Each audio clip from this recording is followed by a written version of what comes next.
Hello and welcome to Shangri-La Botanical Gardens and Nature Center. My name's Kathleen.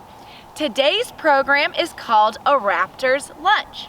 Now I'm pretty sure that a couple of you are already experts in lunch, but what about raptors? Raptor means to seize or take by force. So today we're going to be talking all about birds that do this. Start thinking about some birds you already know that capture other animals to eat for lunch. And we've invited one of our favorite students here to start us off and tell us a couple facts about raptors.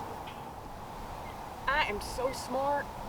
I have been researching all these raptors on the internet. It is so cool to find out about all these raptors. The raptor has a hooked beak and it can tear at the meat that it picks up with its talons. And did you know that it has 8 talons? I know so much about raptors. I've been reading on the internet. I have my little raptor thing that I'm going to look over. And I know about the most unwavering bird that has strength and courage. And that is our national bird. It's the bald eagle.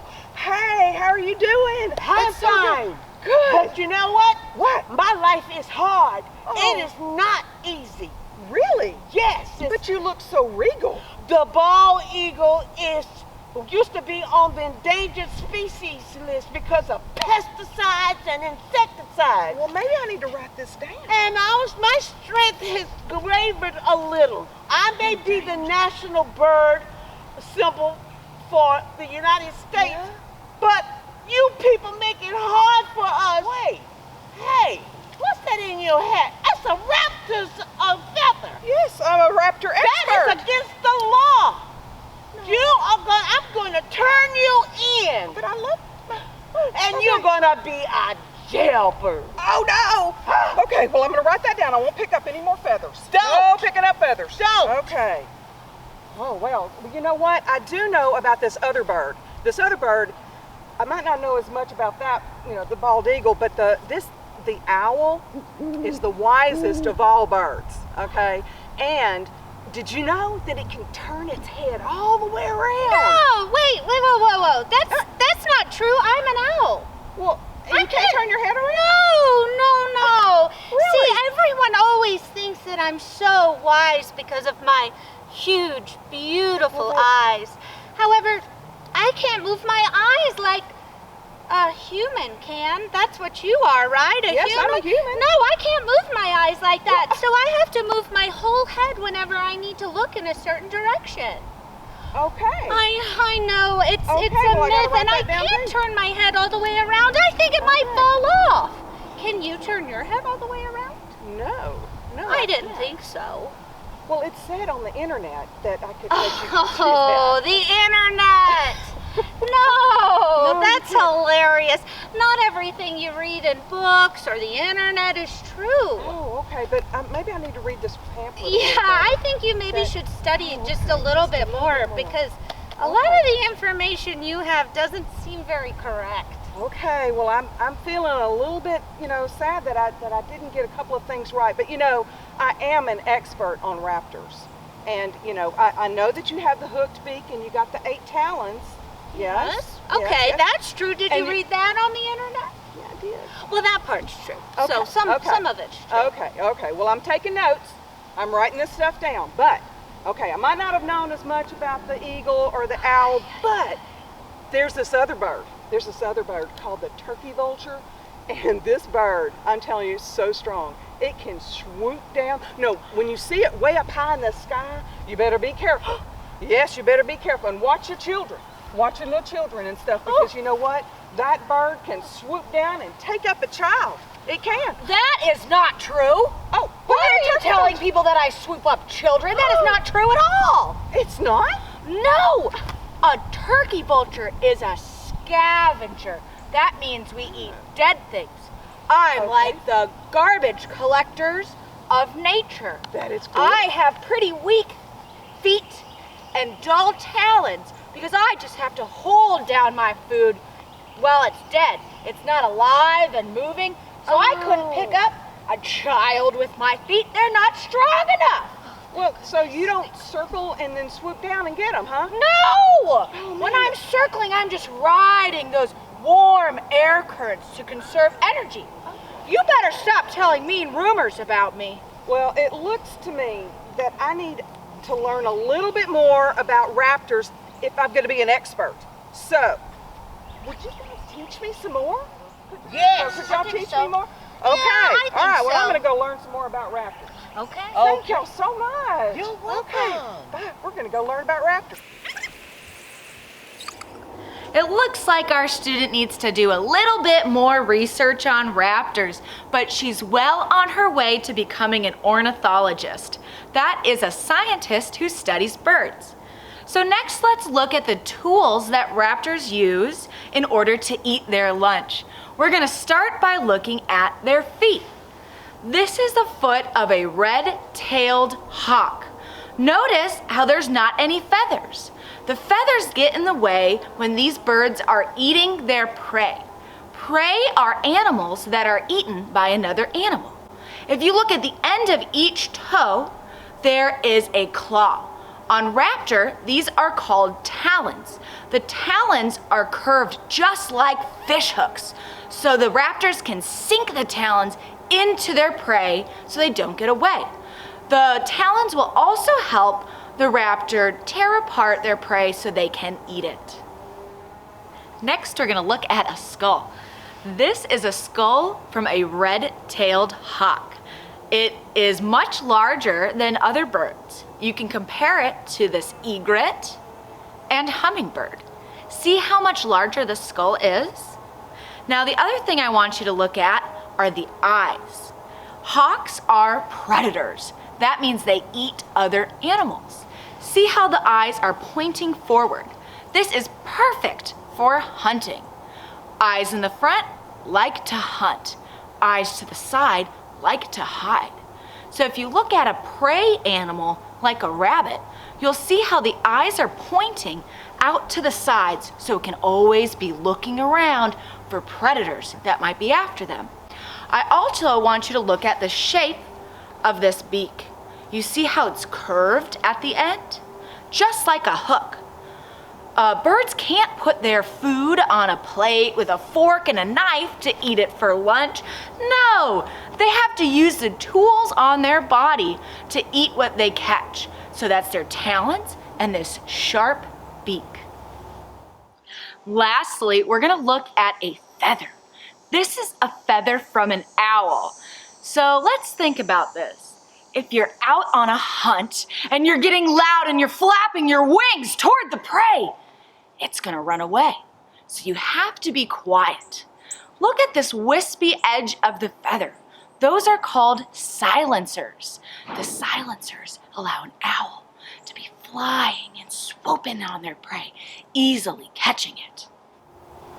Raptors have a lot of things in common, like their beak shape and their talons, but they also have differences too. Differences allow these birds to live in the same areas but compete for different resources, like the type of food they eat. So we're going to look up close at 3 raptors and at their differences. The first one is the osprey. We have a lot of osprey out here at Shangri-La Gardens, and they like to eat fish. So if you think you're a good fisherman, you ought to see the osprey. They almost only eat fish. Now they have teeny tiny little barbs on the bottom of their feet. That's like a bunch of little fish hooks, so that when they catch their fish, it doesn't slip out of their grasp. Next, we're gonna look at the swallow-tailed kite. The swallowtail kite is a graceful flyer, and it has a split tail so that it can change direction at just a moment's notice. The swallowtail kite also migrates. So I usually think of Texas as being the southern part of migration, but for the swallowtail kite, this is their northern range. They'll come up to Texas and then they'll migrate down to South America. And lastly, let's look at the kestrel. This is an interesting raptor because it is smaller than most other raptors. Even though it's smaller in size, it is still a very good hunter. The kestrel, instead of eating things like rabbits and mice, it mainly eats insects like dragonflies, butterflies, and other insects like that. We've just explored the tools raptors need to eat, and so now we're going to discover a little bit about the food chain. That's the lunch part of a raptor's lunch. A food chain is the step-by-step transfer of energy between plants and animals on the earth. So for example, we're going to start with the sun. The sun produces all of the energy that we use on earth. The sun beams down, and something called producers take that energy and make their own food. Can you think of something on the earth that makes its own food? It doesn't have to eat it all. It's plants. Plants don't pick up a hamburger to eat for lunch. No, they make sugars from the sun using nutrients from the soil and with water. Now, we have our plants, our sun and our plants. Next, we need a consumer. Consume means to eat. That's right. So our consumers will be anything that eats plants or that eats other animals. Now, one of the most important consumers we have are called apex predators. We already talked about what a predator is. That's an animal who eats another animal. Apex is just the top of the triangle. So they're at the very top of the food chain. Those will be our raptors. We've explored the food chain, and now let's look at a food web. A food web also explores the connections between plants and animals based on what things are eating, but it's a little bit more complicated. In real life, animals don't just eat one thing, they'll eat more than one thing. And that's what makes a food web a little bit more complicated. So remember, our energy starts with the sun. Sun, will you pick up this rope, please? Now the sun comes down to the earth and it gives energy to our producers, the plants. So that's our lettuce over here. Our lettuce is growing tall and green and beautiful. And guess who's hungry? Our little rabbit. She eats and eats and eats. But oh no, do you hear that?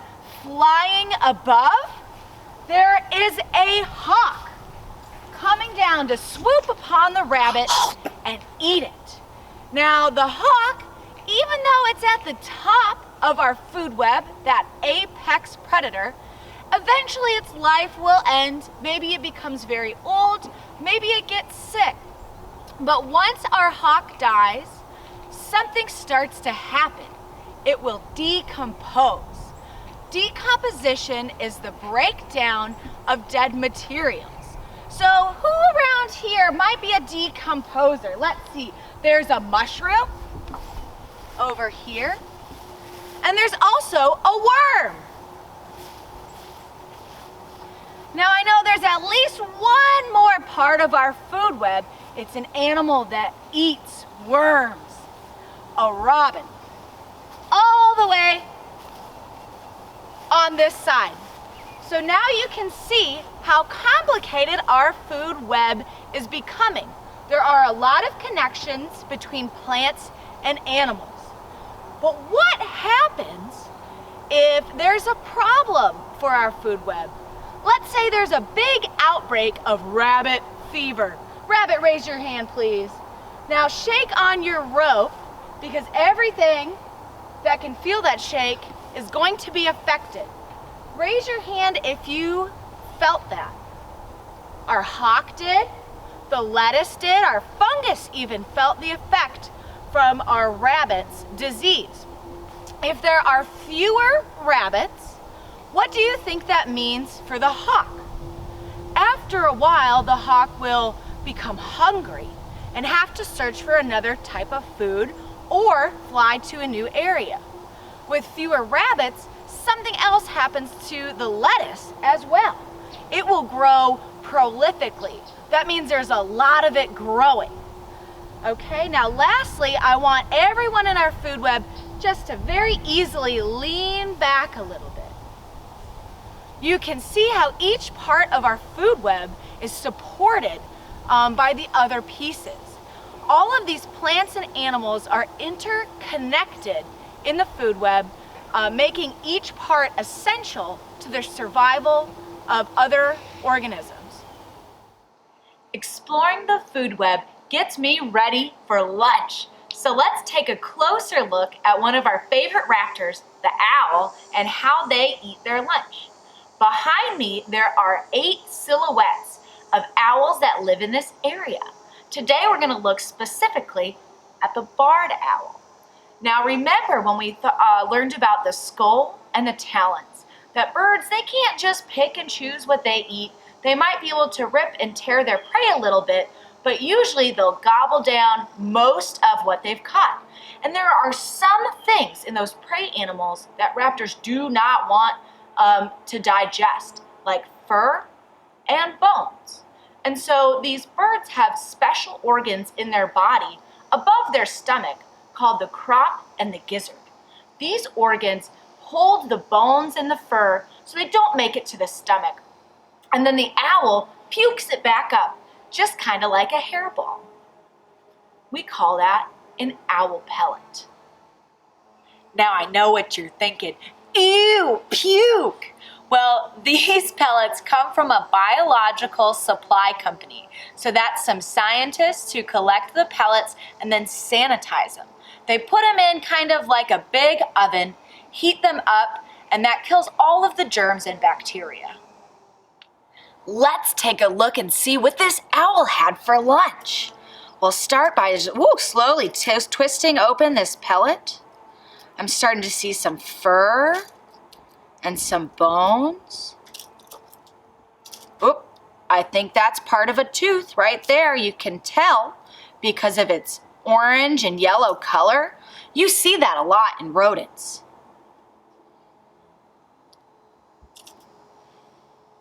And then I can use this chart right here to help identify what I found.